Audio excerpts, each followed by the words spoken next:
자, 하나님의 말씀은 창세기 37장입니다. 창세기 37장 1절에서 11절까지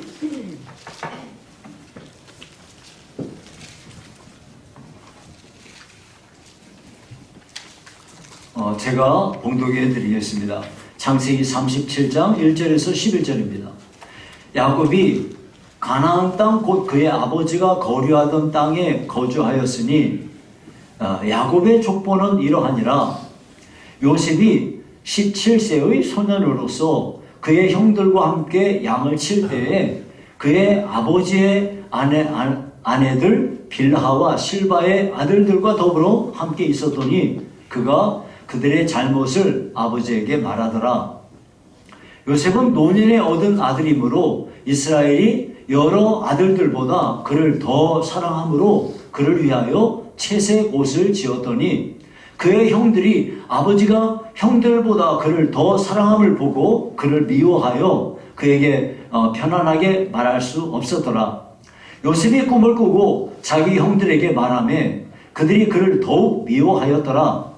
요셉이 그들에게 이르되 청하건대 내가 꿈을 들으시오. 우리가 밭에서 곡식 단을 묶더니 내 단은 일어서고 당신들의 단은 내 단을 둘러서서 절하더이다. 그의 형들이 그에게 이르되 내가 참으로 우리의 왕이 되겠느냐? 참으로 우리를 다스리게 되겠느냐? 하고 그의 꿈과 그의 말로 말미암아 그를 더욱 미워하더니 요셉이 다시 꿈을 꾸고 그의 형들에게 말하여 이르되 내가 또 꿈을 꾼즉 해와 달과 11별이 내게 절하더이다 하니라. 그가 그의 꿈을 아버지와 형들에게 말하며 아버지가 그를 꾸짖고 그에게 이르되 내가 꾼 꿈이 무엇이냐? 나와 내 어머니와 내 형들이 참으로 가서 땅에 엎드려 네게 절하겠느냐? 그의 형들은 시기하되 그의 아버지는 그 말을 간직해 두었더라. 아멘. 자, 오늘은 하나님은 일꾼을 준비시키신다는 제목으로 말씀을 상고하겠습니다. 여러분, 오늘 제가 설교하는 내용은 37장 전체에 걸쳐서 설교하는 거예요. 그러니까 다 읽을 수가 없어서 줄여서 11절까지만 읽은 거예요. 그러니까 여러분이 혹시 시간이 되시면 댁에 돌아가셔서 37장을 쭉 읽으시면은 제가 설교한 내용을 여러분이 잘 이렇게 상기할 수 있을 겁니다. 자, 여러분 초등학교 하면은 옛날엔 국민학교죠. 무슨 생각이 떠오르나요? 저는 선명하게 가장 먼저 떠오르는 생각이 뭐냐면 저희 어머니가 저를 업고 학교에 들어갔습니다. 그게 가장 먼저 떠올라요. 그리고 3학년 때인데요. 담임선생님이 여자 선생님이었는데 어떤 이유였는지는 난 몰라요. 근데 분명히 선생님 댁에 갔고 선생님 집에서 선생님네 엄마하고 그리고 둥그런 조그마한 그 밥상을 놓고 제가 혼자 선생님 엄마 그리고 내가 앉아서 둘러 앉아가지고 구운 김으로 밥을 먹었어요. 그때 구운 김은 엄청 예쁘죠? 예, 왜 그랬는지 난 모르겠는데 사실은 그때 그랬어요. 4학년 때입니다. 학교를 끝나고 집에 못 가고 나머지 공부 구구단 못 외웠다고 4학년 때 그렇게 했습니다. 그 기억이 선명해요. 제가 이 이야기를 하는 이유가 뭐냐면 5학년 때 일 때문이에요. 5학년 때 담임선생님이 저한테 심부름을 시킨 거예요. 저는 선생님이 심부름을 시킨 그 순간부터 갑자기 학교가 재밌어지고 공부를 엄청 열심히 하기 시작했어요. 저는요, 그때까지는 눈만 뜨면 자치기, 다마치기, 말뚝박기, 동네 패싸움, 하여튼 어디 가서 서리하고 나쁜 짓 다 하고 다니고 맨날 딱지치기 그런 것만 하고 살았거든요. 근데 갑자기 공부가 재밌어지기 시작한 거예요. 그래가지고 초등학교 졸업할 때 우등상 받았어요. 야, 제가 정말 대단하죠. 여러분, 이거 신앙생활에도 적용됩니다. 나같이 별로 쓸데없는 사람인데 하나님께서 나 같은 사람을 써주신다. 야, 저는 오늘도 이 강단에 올라오기 전에 앉아서 기도를 하는데 하나님, 제가 누군데 감히 하나님 강단에 서서 설교를 합니까? 그런 생각이 들어요. 참 정말 놀랍고 감격스러운 일이 아닐 수가 없습니다. 근데 여러분, 우리가 기억을 해야 될 게 있어요. 하나님께서 우리를 죄 가운데 구원하셨습니다. 왜 구원하셨을까요? 우리 천국 보내기 위해서? 맞습니다. 천국에 데려가시기 위해서 우리를 구원하신 겁니다. 그러면 그게 다인가요? 그거 아니에요. 하나님은요, 온 세상을 통치하시면서 하나님은 하나님만 가질 수 있는 구원 계획을 갖고 있어요. 하나님은 그 원대한 구원 계획을 이루어 가시기 위해서 하나님의 사람들을 부르세요. 그래서 우리가 그래서 그 은혜로 예수 믿게 된 거예요. 그리고 그 구원의 계획에 한 사람의 일원으로서 우리를 동참시키기 위해서 우리를 구원하신 거죠. 그러니까 하나님께서는 하나님의 구원 계획을 위해서 하나님이 어떤 사람은 이런 방면을 쓰시고 어떤 사람은 저런 방면을 쓰시고 다 그렇게 하시는 거예요. 어떤 특정한 인물만 하나님이 쓰시는 게 아니고 우리 모두를 불러내어 하나님의 구원의 은총 가운데 우리를 이 사람은 이렇게 이 사람은 이렇게 해서 하나님이 그 사람을 사용하시는 겁니다.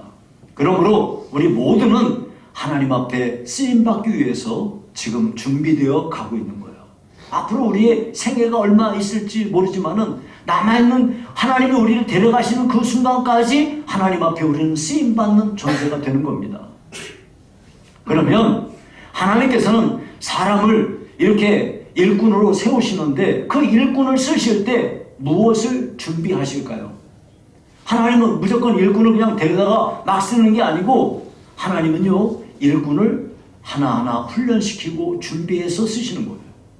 오늘 그 문제에 대해서 요셉을 하나님은 어떻게 준비해 가시는가, 이것을 보면서 우리들도 하나님 앞에 쓰임받기 위해서 내가 무엇을 준비해야 되는지 이런 것에 대해서 잘 생각할 수 있는 시간이 되기를 바랍니다.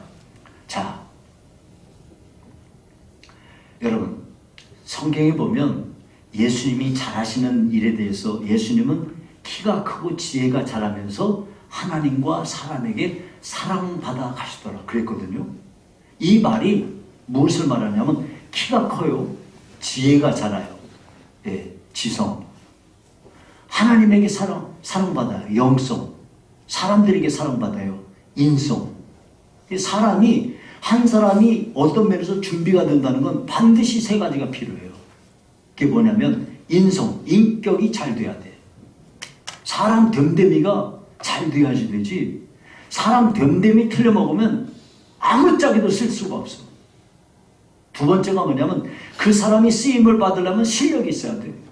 아는 게 있어야 되고 능력이 있어야 된다고. 이게 바로 지성입니다. 그런데 이 인성과 지성이 있는 거는 세상 사람들이 다 그렇게 해요. 그런데 우리에게 가장 중요한 건 뭐냐면 영성입니다. 하나님과의 관계. 그래서 이 세 가지가 인성, 지성, 영성, 이것이 준비되어야 하나님 앞에 쓰임받는 사람이 되는 거죠. 자, 하나님은 요셉을 어떻게 준비하셨을까요? 자, 요셉은요, 맨 먼저 이 사람은 인성을 하나님이 기르시는데요, 요셉의 경우는 사랑받는 사람이 되게 하셨어요. 3절에 보시니까 요셉은 노년에 얻은 아들이므로 이스라엘이, 여기서 이스라엘은 야곱을 말하죠. 하나님이 야곱더러 너의 이름을 내가 이스라엘이라 하리라 그랬어요. 그러니까 이스라엘이죠. 이스라엘이 여러 아들들보다 그를 더 사랑함으로 그를 위하여 채색옷을 지었더니 그랬어요. 여러분, 야곱은요, 이 아버지 속이고 형 속이고 해가지고 형한테 살해 위협을 피해서 외삼촌 집으로 도망가가지고 20년 살았어요. 20년 있는 동안에 부인이 4명이 되었고, 그리고 지금 이제 4명 중에서 3명의 여인들을 통해서 아들들 10명을 낳습니다. 근데 야곱이 가장 사랑했던 아내는 라헬인데 그 아내만 자식을 못 낳는 거야. 그러다가 노년에 자기가 가장 사랑한 라헬이 아들을 낳았는데 그게 누구냐? 요셉이에요. 이쯤 되면은 여러분 어때요? 요셉이 사랑받을 만해요? 안 받을 만해요? 당연히 사랑받을 만하지. 자기가 가장 사랑한 아내이지? 게다가 노년에 얻었지? 이러니까 그냥 막 어떻게 할지를 모르게 좋아하는 거야. 그래가지고 채색 옷을 쥐어 입혔다 그랬어요. 이거는 귀족이나 입는 옷이고, 예, 왕가의 아들들이나 입는 옷이에요. 이런 옷을 입혔단 말이에요. 대놓고 사랑을 한 거죠. 예. 여러분, 사실요, 누가 다른 사람들을 사랑할 수 있을까요? 사랑을 많이 받아본 사람들은요, 자기 자존감이 높아지고 다른 사람을 사랑할 수가 있어요. 그러니까 부모된 사람들이 자식들에게 진짜 많이 해야 될 게 뭐냐면 사랑을 표현을 해야 돼. 마음속으로만 사랑하면 안 돼. 여기 지금 요셉의 경우는 아버지가요, 대놓고 사랑했어요. 막. 눈에 막 어떻게 막 요셉 건드리면 그건 안 돼. 큰일 나는 거야. 예. 예. 그거 사랑을 엄청 받고 자란 거죠. 부모로부터 깊이 사랑을 받고 자란 아이들은 자존감도 높고요. 당당합니다. 여러분, 그래서 이번에 2024 다니엘 기도회 강사였던 전한길 강사가요, 아이들이 딴 길로 나가지 않게 하는 비결에 대해서 3가지를 얘기했어요. 아이들이 이렇게만 하면 절대 딴 길로 안 간다는 거야. 그게 뭐냐면 나는 너를 사랑해. 예. 나는 너를 믿는다. 예. 너는 정말 자랑스럽다. 이렇게 이 3가지. 예. 뭐라고 한번 읽어봅시다. 시작. 너를 사랑해. 너를 믿는다. 네가 자랑스럽다. 이렇게 말로 표현만 해주면 애들 절대로 딴 길 안 간다는 거예요. 예, 그럴만해요. 정말로 중요한 거죠. 이렇게 해서 아이들의 자존감을 높여주게 되면은 이게 큰 이 복을 받게 되는 건데, 요셉은요, 아버지로부터 엄청난 사랑을 일방적으로 받고 자라면서 이렇게 많은 사랑을 받고 자라다 보니까 나중에 자기를 죽이려 하던 형들조차도 용서할 수 있는 사랑의 사람이 될 수 있었어요. 이렇게 사람들로부터 많은 사랑을 받고 자라는 거, 이것은 그 사람의 인성을 기르는 일에 큰 복을 주는 겁니다. 여러분, 그래서 어렸을 적부터 아이들이 교회에서 자라는 거요, 이거 보통 복이 아니에요. 우리 교회 애들 하나 낳으면 그냥 서로 빨고 그냥 막 서로 안아보려고, 이거요, 교회에서 이런 사랑 다른 데서 그렇게 못 받아요. 이게 엄청난 사랑을 받고 크는 거예요. 이게 이 아이들의 자존감을 높이는 일에 큰 계기가 되는 거죠. 요셉의 인성을 기르기 위해서 하나님은 요셉이 사랑받는 사람으로 자라게 하셨습니다. 2번째, 사랑뿐만 아니라 사람은요, 사랑도 있고 정의로운 사람이 돼야 돼. 하나님이 그러잖아요. 하나님이 세상을 통치하실 때 하나님의 인자하심은 말로 다 할 수 없어요. 예. 그러나 동시에 하나님은 공의로우신 분이에요. 똑같아요. 사람도 정의로운 사람이 돼야 되거든요. 그런 면에서 2절에 보면 이런 말씀이 있어요. 요셉이 17세의 소년으로서 그의 형들과 함께 양을 칠 때에 그의 아버지의 아들들 빌하와 실바의 아들들과 더불어 함께 있었더니 그가 그들의 잘못을 아버지에게 말하더라. 자, 여러분, 이게 뭔 말이냐면요, 여기서 잘못이라고 번역된 단어는 악한 행실, 속임수라고 사용되는 단어거든요.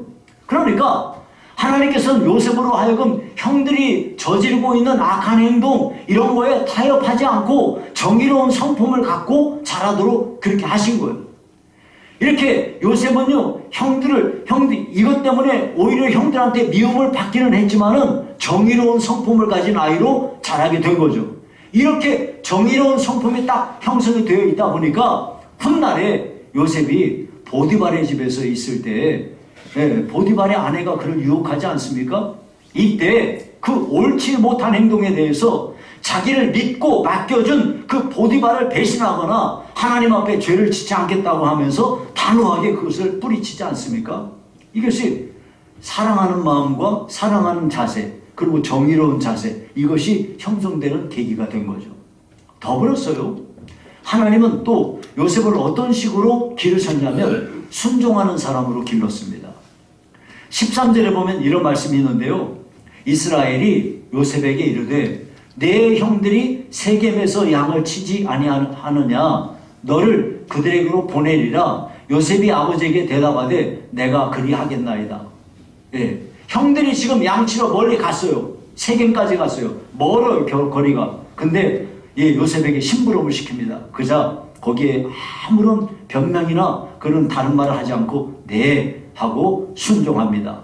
여러분, 하나님과 우리 사이, 우리가 하나님을 믿습니다. 하나님과 우리 사이 관계 속에서 제일 중요한 게 뭘까요? 말할 필요도 없이 믿음이에요. 하나님께 향한 전폭적인 믿음과 신뢰가 있어야 그 신앙생활이 가능한 거거든요. 그런데 이 믿음이라는 단어하고 순종이라는 단어는 어근이 같아요. 어근이 같다는 것은 같은 의미에서 나온 말이다 그 말이에요. 다시 말하면 참된 믿음이란 순종으로 나타나는 거다 하는 이야기입니다. 그래서 이 말을 또 여러분이 한번 이를 돕기 위해서 이 말씀을 여러분들에게 소개해 드릴게요. 요한복음 3장 36절에 보면 아들을 믿는 자에게는 영생이 있고 아들에게 순종하지 아니하는 자는 영생을 보지 못하고 도리어 아버지의 진노가 그 위에 머물러 있느니라. 자, 두 가지가 딱 써 있죠. 아들을 믿는 자, 뒤에는 아들에게 순종하지 않는 자. 예. 그러면 뒤에 있는 말을 싹 조금 바꿔봅시다. 아들에게 순종하는 자라는 말로 바꾸면 뒤에는 예, 아들을 믿는 자에게는 영생이 있다고 그랬으니까 아들을 순종하는 자는 그 다음에도 영생을 보지 못한다는 말이 아니라 영생을 본다 이런 말로 바꿀 수 있어요. 즉 믿는다는 말이나 순종한다는 말이나 내내 그 말이다 그 말. 요셉은요 아버지의 말씀에 절대 순종하는 아이로 성장하였습니다. 어려서부터 부모에게 순종하는 것을 배운 사람은 눈에 보이지 않는 하나님께 순종할 수 있어요. 그러나 눈에 보이는 부모에게 순종하지 않으면서 눈에 보이지 않는 하나님께 순종한다? 이거는 어려운 일입니다.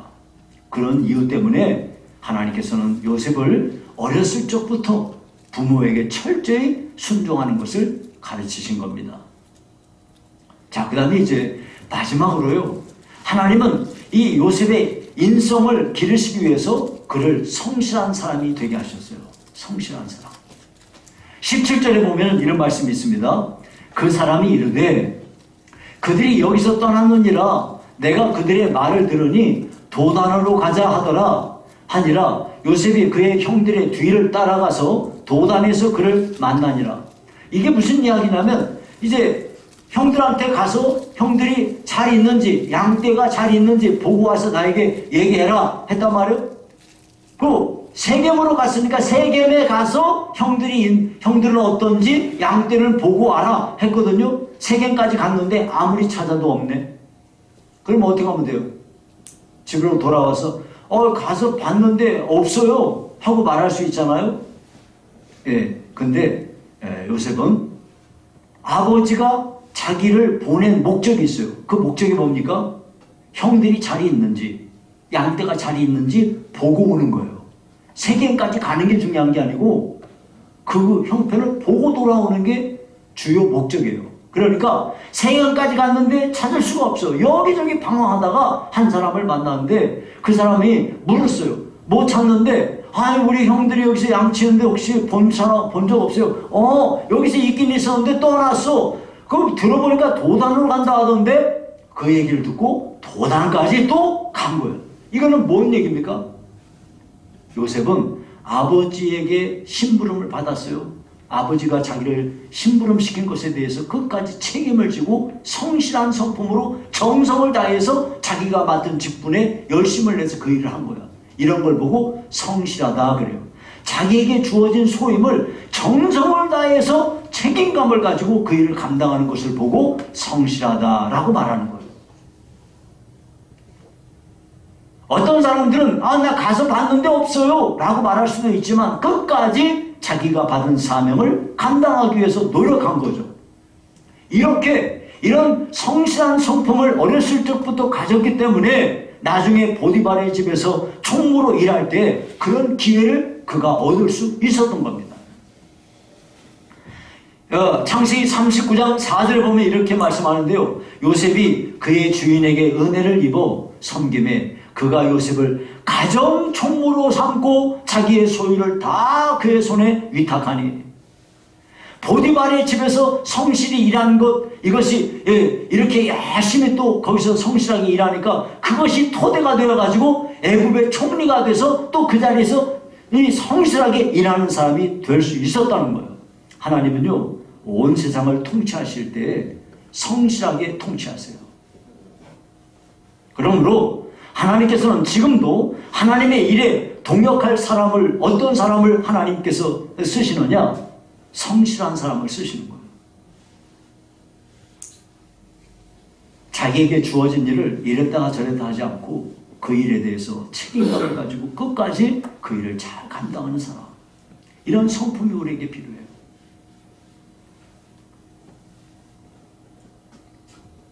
요즘에 제가 어디 글 보니까 무슨 이야기가 있냐면, 아무리 힘들어도 20대 애들은 쓰지 마세요 라고 말하는 제목이 있더라고요. 그 내용을 뭔 얘기야? 그러고 읽어봤더니 20대 애들이요, 쥐뿔도 없으면서 아무것도 알지도 못하면서 열심도 없으면서 지 권리만 찾고 한다는 거예요. 이런 게 뭔 말입니까? 아이들이, 요즘 아이들이 가지고 있는 큰 약점이 뭐냐면 성실하지 못하다는 거예요. 자기에게 주어진 일을 끝까지 완수하고 정성을 다해서 그 일에 매진하면서 내게 주어진 일은 끝까지 책임진다, 이런 자세가 없다는 거예요. 이런 사람은 어디에서도 쓸 수가 없어요. 그래서 여러분, 학교에 옛날에 우리 초등학교에는 여기 다 이렇게 급훈 해가지고 다 있어요. 그죠? 급훈에 제일 많이 들어가는 게 뭔지 알아요? 성실이에요. 성실. 성실한 사람이 필요해요. 자, 이와 같이 하나님께서는 요셉을요, 사랑을 많이 받게 하시고 또 정의로운 사람으로 자라게 하시고, 그뿐만 아니에요. 요셉을요, 요셉을 이렇게 자기에게 주어진 일에 어떻게든지 부모에게 순종하는 그 순종을 배우게 하고 성실한 그런 성품을 갖게 해서 인성을 기르셨다. 두 번째, 지성을 길러주셨는데요, 그 지성은 다른 말로 실력을 길러주셨어요. 무슨 실력? 경영 능력을 길러주셨어요. 예. 17살 때 일인데요, 2절에 보니까, 2절에 다시 한번 읽어보면, 야곱의 족보는 이러하니라. 요셉이 17세의 소년으로서 그의 형들과 함께 양을 칠 때에 그의 아버지의 아내들 비라와 실바의 아들들과 더불어 함께 있었더니 그가 그들의 잘못을 아버지에게 말하더라. 여러분, 여기 지금 17세면 성년이에요. 우리는 17살이면 고2밖에 안 되는데, 지금도요, 중동에 가면 17살이면 털 다 나가지고 시험 보고 해가지고 걔들 16살이면 이미 부모의 동의 안 받고 결혼해도 돼요. 그게 법으로 되어 있어요. 17세 성년이 됐는데 형들하고 함께 양을 칠 때에 형들의 과실을 아버지에게 말했다는 걸, 이걸 부정적으로 말하자면 고자질한 거죠. 근데 부정적으로 말하지 않고 긍정적인 면에서 본다면 요셉은 그때부터 자기가 맡은 일을 어떻게 해야 되는지를 알고 사람들을 다루는 법을 지금 배워가고 있었던 거예요. 그런 거 하나하나가 경영 능력을 길러가고 있었던 거죠. 이것이 나중에 보디발의 집에서 가정 총무를 맡을 때, 여기서 이 보디발의 집이란 건 그냥 웬만한 그냥 집이 아니에요. 보디발이 누구냐면은 그 애굽의 그 당시에 최고 강대국의 바로 즉 애굽 왕의 친위대장이야. 그러니까 애굽 황제를 보필하는 최고 높은 위치에 있는 사람이다 이거예요. 그러니까 그 집 안에 왕을 대적한, 왕에게 잘못을 범한 사람들을 감옥에 가둘 수 있는 그런 감옥까지 갖추고 있는 굉장히 큰 집을 거기서 가정 총무일을 맡았다 이 말이에요. 이런 막강한 권력을 가진 사람 집에서 가정 총무가 되었다는 것은 그 보디발의 가족들뿐만 아니라 그 집에 있는 수많은 하인들을 전부 자기가 관장하는 일을 했다 이 말이죠. 그런데 보디발은 자기의 소유를 다 요셉의 손에 맡기고 자기가 먹는 음식 외에는 간섭 안 했다고 그랬거든요. 그러니까 요셉은 자기의 모든 역량을 동원해서 보디발의 집을 다스리는 그 기회를 얻음으로써 거기서부터 경영자로서의 훈련을 톡톡히 받은 거죠.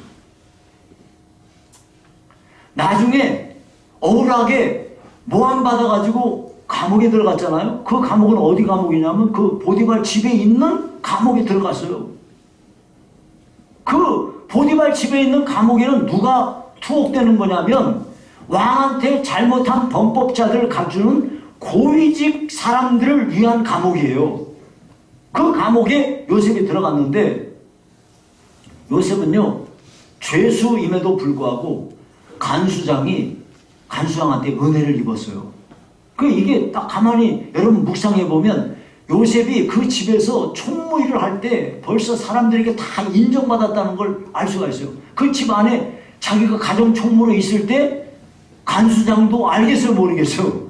벌써 다 아는 이 관계일 텐데 지금 이제 요셉이 거기 들어왔는데 간수장이 요셉한테요 열쇠 다 맡겼어. 네가 알아서 다 해. 그리고 죄수들을 맡아서 하는 재반 사무 전부 다 맡기고 다시는 돌아보지도 않았다고 그랬어요. 얼마만큼 믿었으면은 간수장이 열쇠까지 주고 네 맘대로 다 하라고 하겠어.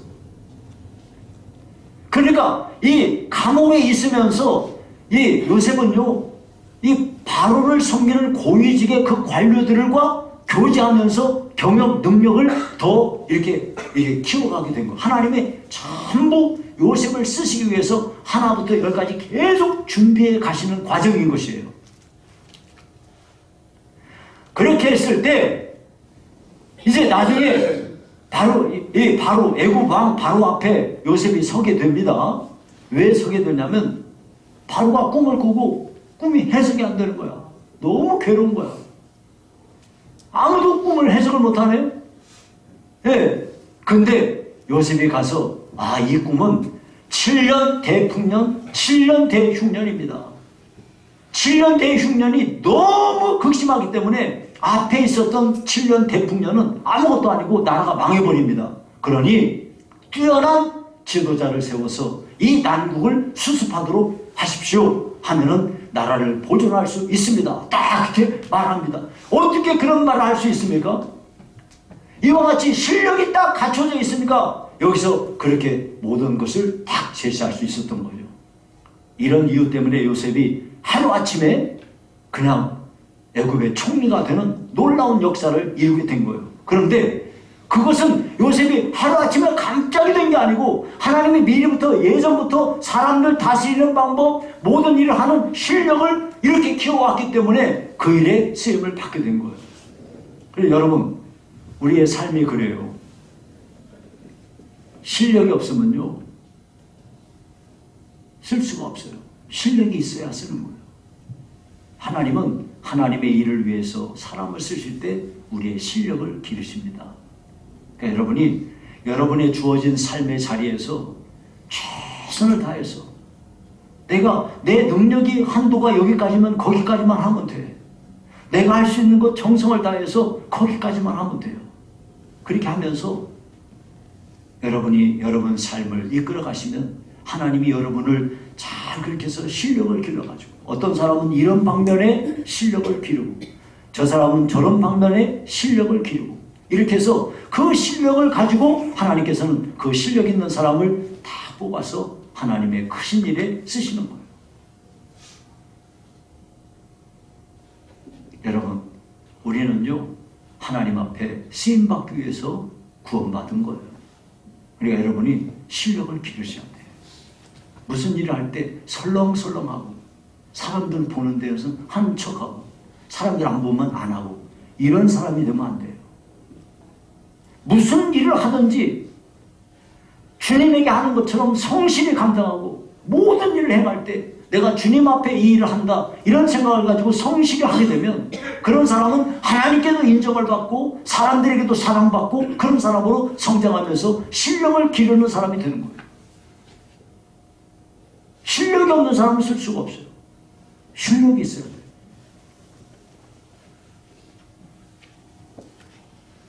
자, 이와 같이 하나님께서는 요셉의 그 지성 실력을 갖추게 그렇게 잘 기르셨습니다. 자, 그러면 마지막에 영성을 길러주셨는데요. 그런데 여러분, 생각을 조금만 바꿔봅시다. 대체 요셉은 자기가 자유의지가 있는 사람이에요. 자기가 하고 싶으면 하고 하기 싫으면 안 하는 거예요. 자유의지를 가진 인간인데 어떻게 하나님 앞에 이런 식으로 준비될 수 있겠습니까? 하나님께서 어떻게 요셉을 이런 식으로 준비하실 수 있었나요? 비결이 있어요. 그게 뭐냐면 요셉이 하나님과 동행하는 사람이었다는 거예요. 39장 2절부터 3절에 보면요, 이런 말씀이 있어요. 여호와께서 요셉과 함께 하심으로 그가 형통한 자가 되어 그의 주인 애굽 사람의 집에 있으니 그의 주인이 여호와께서 그와 함께 하심을 보며 또 여호와께서 그의 범사에 형통하게 하심을 보았더라. 또요, 39장 21절 23절에 보면 이런 말씀이 있어요. 여호와께서 요셉과 함께 하시고 그에게 인자를 더하사 간수장에게 은혜를 받게 하시매 간수장은 그의 손에 맡긴 것을 무엇이든지 살펴보지 아니하였으니 이는 여호와께서 요셉과 함께 하심이라. 여호와께서 그를 범사에 형통하게 하셨더라. 여러분, 요셉은요 어렸을 적부터 하나님과 동행하는 사람이었어요. 하나님과 동행하며 이렇게 믿음으로 사는 사람이었기 때문에 어렸을 적에도 하나님은 요셉에게 남다른 꿈을 주셨어요. 오늘 본문 5절부터 7절에 보면 이런 말씀이 있어요. 요셉이 꿈을 꾸고 자기 형들에게 말하며 그들이 그를 더욱 미워하였더라. 요셉이 그들에게 이르되 청하건대 내가 꿈을 들으시오. 우리가 밭에서 곡식단을 묶더니 내 단은 일어서고 당신들의 단은 내 단을 둘러서서 절하더이다. 그리고 또 다시 꿈을 꿨어요. 9절에 요셉이 다시 꿈을 꾸고 그의 형들에게 말하여 이르되 내가 또 꿈을 꾼즉 해와 달과 11별이 내게 절하더이다 하니라. 이거는요, 이 꿈을 이렇게 같은 꿈인데 내용이 같은 꿈인데 이런 꿈을 두 번이나 반복해서 이 꾼 거는요, 이거 요셉이 꾸고 싶어 꾼 꿈이 아니에요. 어떤 사람들은 꿈을 가져야 된다, 뭐 꿈을 꿔야 된다 막 그러는데 요셉이 꿈 꾸려고 그래서 꾼 꿈이 아니에요, 이거. 그죠? 여러분 그렇습니까? 내가 요셉이 언제 이 꿈 꾸려고 생각을 했습니까? 이 꿈에 대해서 묵상했습니까? 아니에요. 하나님이 그냥 주신 꿈이에요. 어떻게 해요? 요셉이 하나님과 동행하는 사람이었기 때문에 앞으로 요셉을 통해서 하나님이 행하실 일을 요셉에게 꿈으로 보여주셨던 거예요.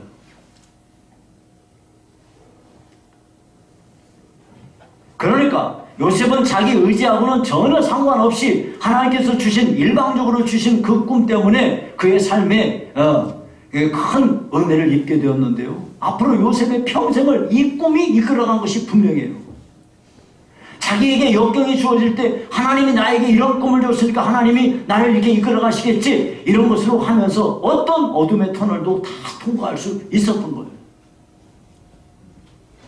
그 비결은 요셉이 하나님과 동행했다는 거예요. 그러면서 하나님은요 요셉에게 특별한 능력을 주셨는데 그게 뭐냐면 꿈을 해석하는 능력을 주셨어요. 요셉이 이 감옥에 들어가 있을 때 애굽 왕의 신하들이 거기에 수감됐어요. 한 사람은 이 애굽 왕에게 술을 따르는 신하고요. 한 사람은 떡을 굽는 신하예요. 여러분 보십시오. 고대 시대에는요. 왕에게 가장 위협적인 게 뭐냐면 먹는 거에다 독 타는 거예요. 그러니까 자기가 가장 신뢰하는 사람이 아니고서는 먹는 거를 안 맡겨요. 술에다가 무슨 일을 할 줄 알아요. 자기가 가장 신뢰하는 사람에게 술 따르는 일을 하는 건데 술 따르는 관원장이에요. 그러니까 왕이 마시는 모든 술의 책임자가 누구냐면 그런 사람이 지금 들어와 있어요. 감옥에. 떡을 굽는다. 먹는 거를 관장하는 사람인데 그 일을 하는 사람이 지금 들어와 있어요. 이 두 사람이 한날에 꿈을 꿨는데 이 꿈을 꾸고 근심에 빠진 거야. 요셉이 아니 뭔 일 있으세요? 왜 그러세요? 하고 했더니 그 사람들이 각자의 꿈을 이야기하는데 예, 그 꿈을 요셉이 해석을 합니다. 그 꿈대로 3일 뒤에는 애굽 왕의 생일인데 그 생일날이 됐을 때 예, 술을 따르는 관원장은 원래의 직책이 복직이 되고 회복이 돼서 술 따르는 일을 하게 될 것이고 떡을 굽는 사람은 이 사람은 매달리게 될 겁니다. 매달린다는 건 이제 못 매달아 죽는다 그 말. 그 꿈대로 3일 뒤에 그것이 그대로 이루어졌습니다. 이 꿈을 해석하는 능력을 하나님이 요셉에게 주신 거죠. 이런 일이 있었는데 그 일이 있은 뒤에 이 세월이 지나서 애굽 왕이 꿈을 꿨는데 애굽의 바로가 꿈에 보니까 나일 강가에 자기가 서 있는데 아름답고 살찐 7마리의 암소가 강가에서 올라와서 풀을 뜯어먹는 거야. 그 뒤에 흉하고 파리한 다른 7 암소가 강가로 올라와서 그만 아름답고 살찐 그 7마리의 소를 다 먹어치워버렸어. 그리고 다시 꿈을 꿨는데 한 줄기에서 무성하고 충실한 7가닥의 이삭이 쫙 나는데 굉장히 아름다운 거야. 그 뒤에 가늘고 동풍에 완전히 말라 비틀어진 그런 7 이삭이 나왔는데 그 가늘고 그 마른 이삭 7이 무성하고 충실한 그 7 이삭을 싹 삼켜버린 거야. 이 꿈을 꾸고서 그냥 너무나 놀래가지고 그 애굽의 모든 술객들 뭐 이런 사람들 다 불러다가 꿈 해석하라고 했더니 아무도 해석을 못하는 거야. 그때 비로소 술 따르는 관원장이 아이고 2년 전에 제가 감옥에 갇혀 있을 때 요셉이라는 사람이 있는데 그 사람이 꿈을 이렇게 해가지고 내 꿈을 그대로 이루어져서 이렇게 됐고 이 떡 굽는 관원장은 그때 그 꿈대로 해서 죽었어요. 그 요셉을 데려다 한번 들어봅시다 한 거예요. 그래가지고 요셉이 탁 이제 감옥에서 나와가지고 치장하고 예, 바로 앞에 딱 섰습니다. 바로 앞에 딱 섰는데 그 꿈을 얘기하니까 바로시여 이 꿈은 두 꿈이지만은 하나의 꿈입니다. 앞에서 충실한 이렇게 아주 아름답고 된 그 7마리의 암소는 대풍년을 말합니다. 7년간의 대풍년이고 7개의 그 한 가닥에서 나온 7개의 충실한 그 이삭은 7년 대풍년을 말합니다.